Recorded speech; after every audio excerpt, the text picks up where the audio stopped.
Good morning, everyone. My name again is Charles Reither, and today for our webinar, we wanted to introduce to you a very esteemed guest of ours, who's a very experienced practitioner in dealing with federal litigation and litigation related to immigration cases. Jesse Blesss is here with us. Jesse, thanks for taking the time to speak with us today. It's my pleasure, Charles. Thank you, and thank everyone. And I know litigation can be a bit of a boogeyman, but for those who are suffering with a denial of a visa petition or suffering with a delay, either you've been interviewed and put in what they call admin processing, or you just are not hearing anything from the embassy to get an interview. Federal litigation is an effective tool at times to help you in one of those specific situations. And we'll talk more about that as we go. Absolutely. I think, first thing I wanted to share, Jesse, is a lot of our clients, when we mention the idea of litigating with them, their first response is, oh my God, why would I want to do that? We're just going to irritate them more, especially if you think about some of the countries where our clients come from. We have a lot of clients from Eastern Europe, Russia, those markets. The last thing you want to do is file a lawsuit against the government, because at least in those countries, a lot of times the government will just out of spite or something like that, they'll just kind of make your life miserable. I presume you can assure to me that that's not the case here in the US, and suing USCIS is not going to ruffle anybody's feathers, really.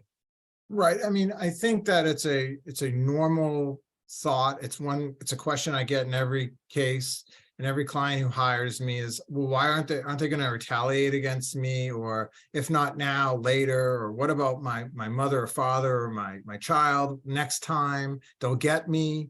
And I, Charles, you know this, but I worked at the Department of Justice on the other side for the government, kind of defending these lawsuits. And I never saw anyone ever retaliate.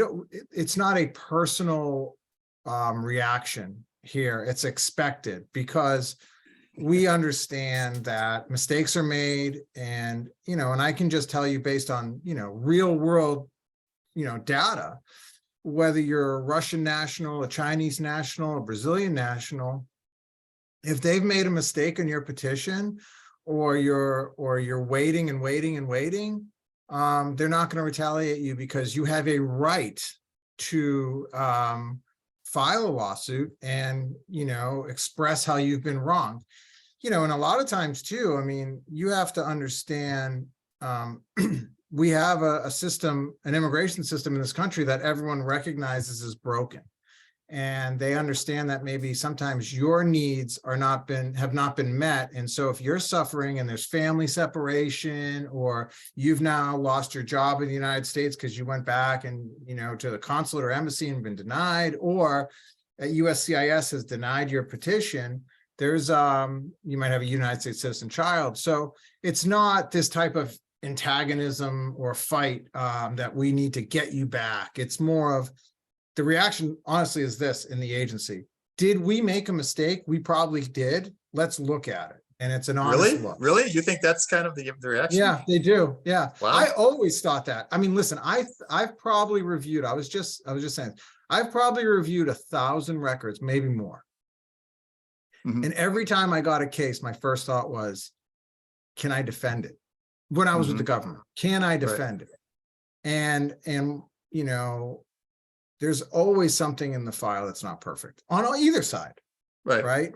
I never thought, though, and I never had a conversation with the agency, whether it's the State Department, USCIS, Customs and Border Protection, or, the Executive Office for Immigration Review, if it was a removal case. I never had a reaction with, how dare they? What were they thinking? It was, we don't see an error here, or is there something we're missing? Let's look at the record. It was, because people, their jobs, they've been hired to defend lawsuits. Right. That was my job. So I knew it was coming. And so it's not like, oh my, how did this happen? I can't believe these people. Let's get them. Let's round them up. No, it was, okay, if you think you've been wronged, we're happy to take a look. And it's just, the arena is different. it's not, so you're not filing an appeal at the, USCIS, you're now filing in federal court. And that's the only difference. It's a federal judge.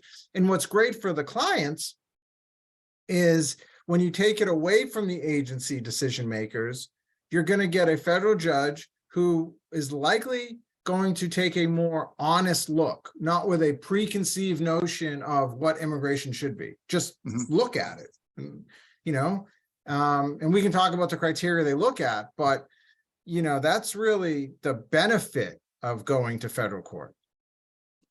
If you don't mind me asking, this is a slight digression. I'm curious, out of all those thousands of cases you had to handle, what was your, I don't know, you want to say your win rate, or, I mean, was the service more often wrong than it was right? Or I guess it really depends on the type of case, and it's hard to make such broad generalizations. Yeah. Well, I guess so. A couple of ways to look at it. I probably had like 200 mandamus, quote unquote, mandamus delay cases when I started back in 2005, 2006, and I didn't litigate any of them. I just, oh, really? We were so busy. No, it's so much easier to settle them. Right. Because think about, and this is important for the audience too, when we say, hey, I just want a decision. Okay, let's get you a decision. It may not be the decision you want, although it often is, but that's the result. So it's a lot easier for the government's view to issue the decision. Okay, case over. You just want a decision, here it is. I think in those cases, the win rate was, I guess I got an incomplete in my grade, because I never completed a case, because I did, but I settled them. And right. I think for the other cases, when the government defends a case, they usually are confident that they're going to win. Or if it's a bigger case, they have no choice but to defend a policy decision.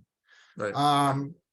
And so a lot of times when we file lawsuits, not a lot of, that's not really specific, but about 70 to 80% of the time for denial cases, they'll agree to take a second look. We'll try to reach a settlement. Sometimes it's just a reversal and an approval. But the job of the attorney, my job, is to sit and, just as I would in the government, and take a look. And if you're complaining because you're an EB-1A and you're a chef, well, maybe it's not time for you to file a lawsuit. And maybe, there's no error there. And it's not appropriate for me to tell you, you can file a lawsuit. That doesn't mean you should. Oftentimes, you're going to be looking for something that is, I don't need anything but the decision to see a mistake. Meaning, they've read the law wrong. They've read your evidence wrong. They've not referred to your evidence, or they've, referred to something that you submitted that is just not correct. They missed something, that you have a doctorate degree and they're calling you that you don't have a bachelor's. So it's one of those really, really obvious mistakes. And those are great cases, because those are usually, resolved after you file a lawsuit within 60 days after we file. Right. Well, I guess, so if we kind of break this down, the analysis, I guess, where clients come to you for your assistance in litigating cases, I think there's two general categories. It's if there's a delay and if they want to appeal a negative decision, right? Yeah. So why don't we take those two classes or categories kind of in order? So let's maybe start with the delay cases. And as you mentioned, a mandamus. And so for those who don't know, a mandamus is what the action is called when there's been a inordinate delay with the processing of your case. And I guess that's true both with CIS as well as at the consulate, right? I mean, that's also a mandamus case where for whatever reasons, if there's a delay there. So that's also kind of different criteria you might look at, when you're evaluating a case, Jesse, again. So let's say, take the example of a delay. What criteria are necessary for you to say to a client, if it's with CIS, hey, we think you have a pretty good case. And again, it also probably depends on the type of visa or type of, the category that they filed for. And then also at the embassy, because I'm sure if you're filing at the embassy, there's different considerations to take into account. So how would you evaluate those? I think it's what benefit are you seeking? Immediate relative case, EB-5. And then I know everyone wants to give I think the common mistake is for people to say, well, there has to be a set time. I don't do it that way. So it's what visa or benefit are we seeking? And what is your reason for a decision now? What do you need? Why do you need this benefit now? Because those are the circumstance specific things that are going to make your case stand out from others. And I think that's what a federal judge is looking for, and that's what an agency is looking for. And if we can describe that and make you different, we have a better chance of getting it resolved. So maybe you have a child who's ill. Maybe you're running out of money or time. Maybe you're separated from your mother or father who needs medical help. But it's something specific, and usually we can find that, but I think, we also live in a world now where we've been coming to accept certain processing times. I mean, 2 years ago, I think processing times for an EB-5 visa 526 petition was 19 months. Well, today it's 58 and a half. And so people are like, oh, I've only been waiting 30 months. That's no problem. Okay, well, it seems a bit weird. You've invested a lot of money now. However, we need to look at what our opponent, the government, is thinking about EB-5 526 delays. They have chosen to fight most, if not all, of the cases. And so, and that's an unusual change, right? Previously they weren't, to my understanding. A couple years ago. They would settle them, and but they've decided, and I think it's really, I don't know what's going on at the IPO, right? The production is way down. The adjudicators are the same. They're charging the money. They have exemplar 526 petitions. And less and less are being filed, and less are being adjudicated at the same time. Right. So we really don't know why. For those of you who've received 526 and you're conditional, the A29s are different. And this is a very important type of delay case. So there's actually a specific timeline in the statute that tells the agency how long they have to decide. And so for those cases, anything outside 180 days, and you're in the audience is probably saying 180 days, I've been waiting 18 months. And right. Now they're extending, they're kind of leading you along saying, hey, just take it. Take the conditional for 30 months. It's fine. Well, right. You don't have to wait. And they've settled, I think, every single one of the ones that I've filed for an A29 delay. And why is it important? Why don't I just take the automatic extension? Well, I mean, number one, you may not have had your investment money back, which is obviously important. And number two, you're sitting there and you should be a naturalized citizen. If that's, your goal, because, being a conditional resident, yes, you get almost everything you're entitled to, but it doesn't stop you from being put into deportation or removal proceedings, whether it's through a denial of an A29 or it's through something you've done maybe that you shouldn't have done. Right. So there really is added on, the money, the anxiety, the inability to petition for maybe family members. And so again, there's specific times. Naturalization is another one. There's a specific timeline, whether you're waiting for an interview or you had one that the government has to decide. So that is another case, naturalization delays. And so when we're looking at delay, let me just kind of summarize. It's about what benefit we're seeking. And then it's about what's specific to me that I can't wait any longer. And then let's take a look perhaps at how the government's looking at that, and maybe how long historically, not today, because today the processing times are nuts, but historically they've adjudicated. I think the same is true for the Department of State, but the Department of State has another wrinkle to it. So I break the Department of State delays into two categories usually. Now, of course, there's family-based and employment-based.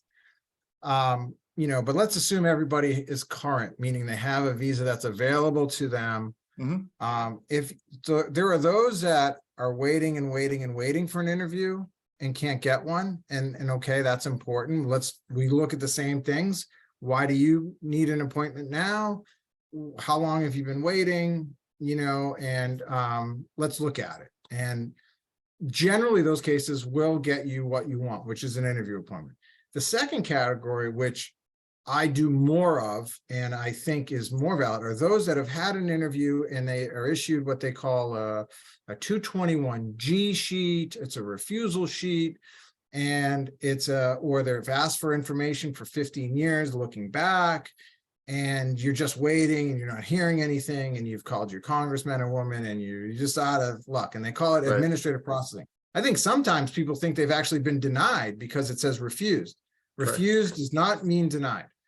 And I think in those cases, people usually, in my view, wait too long before they will litigate the delay, because they'll get nice emails from people, or their attorneys will say, hey, it's coming, it's coming.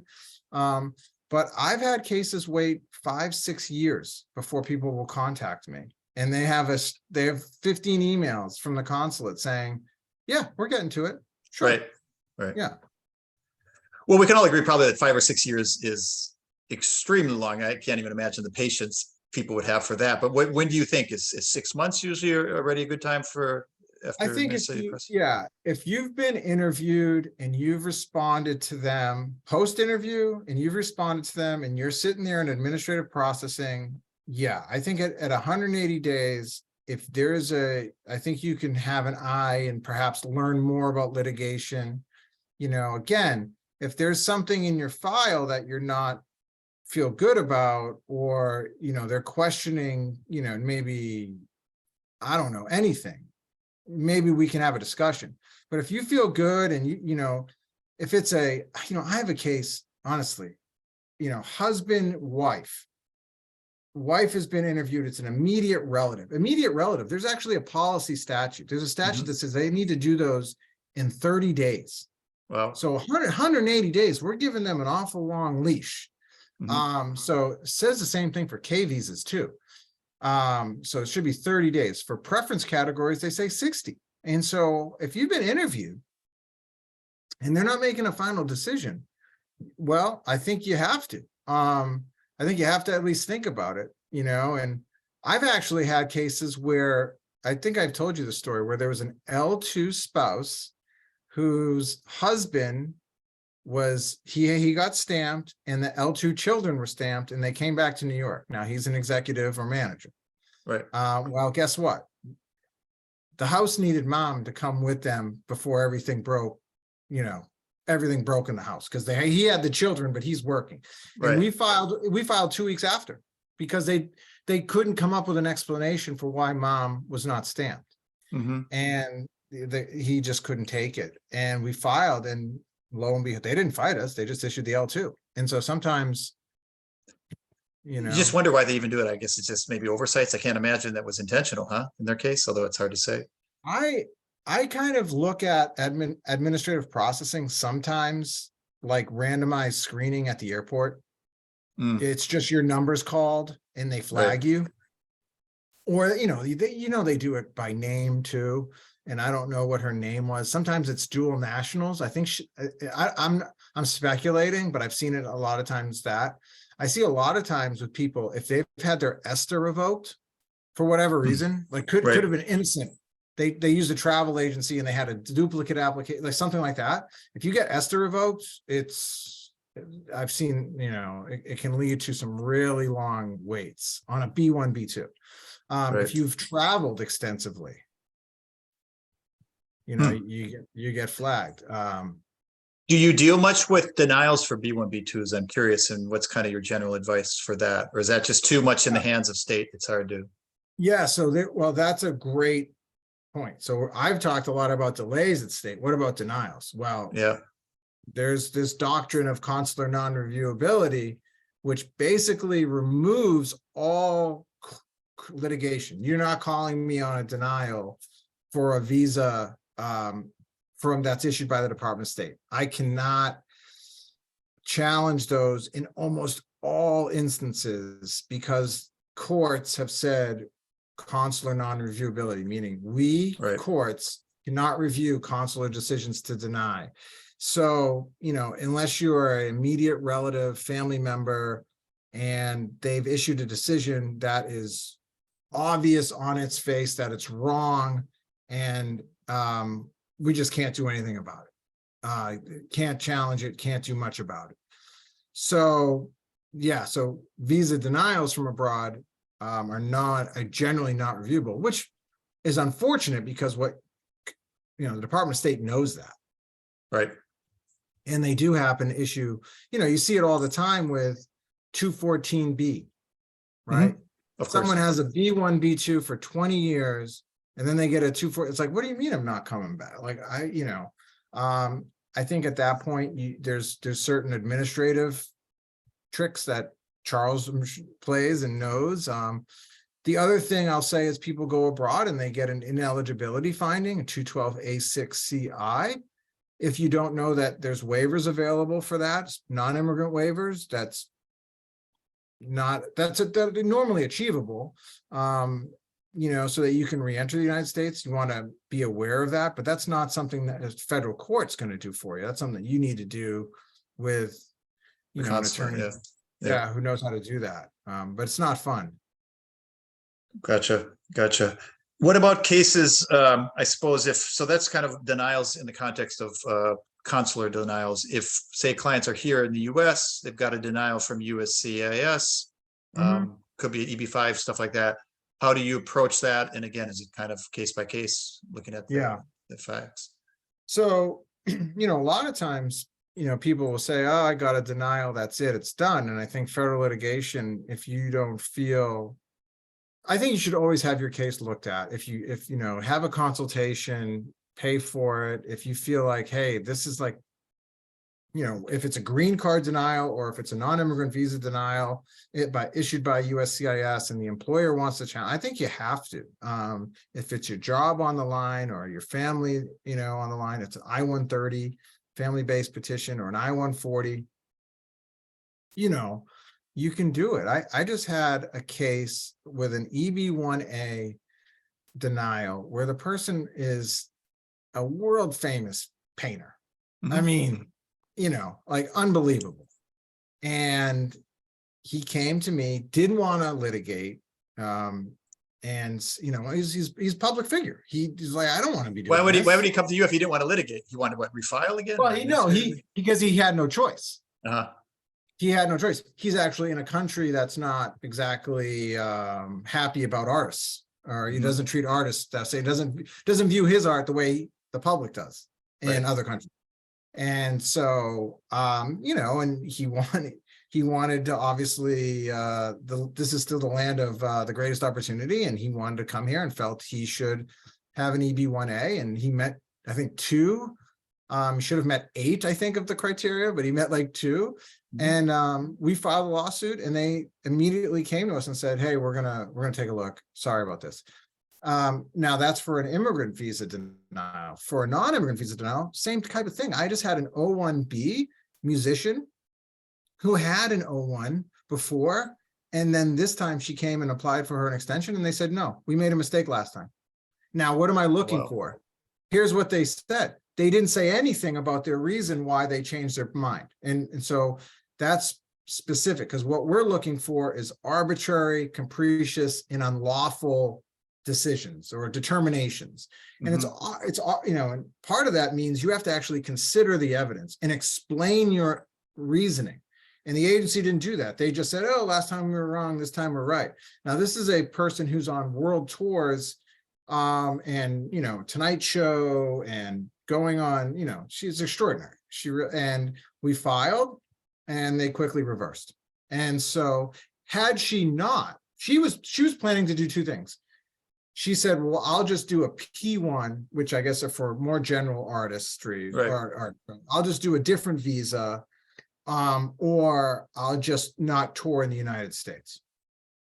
Now think about that if she hadn't had the courage, and it takes courage, and she actually was so nervous about suing because these are public figures, right? Right. She wouldn't have her O, but she actually has it, and they issued it, and now she'll come and she'll be able to live her life as an artist as she was. So, but we're definitely looking at those type of determinations where right away the individual says, wait a minute, I did some homework and I talked to the attorney and we thought this was a very strong petition. And usually the attorneys are someone who, the attorney who worked on the petition will come to me and say, hey, we have great case here because they didn't look at 1, 2, 3, 4, and things like that. So if you have things that they've overlooked, if they've misread the law, sometimes with H-1Bs, they used to have a policy, I think they just recently admitted they had done it wrong for years, where they said, hey, when we look at normally, it typically is different. So if you have the regulations require someone to normally have a degree in a specific specialty to meet criteria 1. Well, if the description in the OOH, which was like the occupational handbook, said typically, well, that wasn't good enough. And they interpreted normally to mean always. And I filed a class action on that actually for some market research analysts. And they changed their policy, but they just changed it for all, I guess, occupations recently. So that's an example of where they had just misread the regulations and law. They weren't applying the law the right way. And your opportunities to challenge denials in the US are much greater. So USCIS, when they're making the decisions, you have greater opportunities. The one category you have to be careful of, though, 2 categories: adjustment of status denials because of a Supreme Court case that just came out last year in Patel, and revocations. I-140, I-130 revocations are, unless you're in the 9th Circuit, which is California, it generally cannot be reviewed. And then the last category is discretionary decisions. So, almost always cannot be reviewed. So if they say, hey, you committed some fraud, it wasn't criminally charged, but we're just not happy with you, we want you to go away as a matter of discretion, that is not probably a case you want to fight in federal court. So did I understand you correctly with the Patel case for adjustment of status? Those are not reviewable? Yeah. Is that? Well, so what they've done, and let me explain that decision a little bit. So that was a removal-based case where they had made a negative credibility finding. They didn't believe the applicant for adjustment of status.